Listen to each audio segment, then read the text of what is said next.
Мәскеуді қорғаған ол бәукеңдермен, қазақтың тегі асыл таукендермен, ротаға басшы әрі сақшы болып жауларды жайратып бір жәукем деген, секретін барша оқталыптым, көзбен көрген ерлігін Тоқтаровтың, жараланса ішінен жауға атылған, тұрсадағы алдынан от қарып мұң. Жауды жеңіп бет бұрған тек ғылымға, дегендейін біліммен жет қырымға.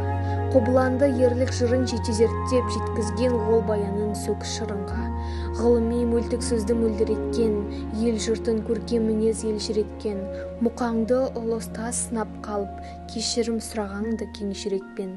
Бұл күнде әліп мұңды әріп құнды, жетпеген арманына ғаріп мұңлы, ғылым мен білімді теңшеңдестірген, батыр жоқ бар қазақта мәлік сынды. Қалмайды шежіреден тарих кенде, батырлар шығады ғой жарып кейде, ел үшін қаныменен терін төккен жазылар әлі дастан мәліктерге.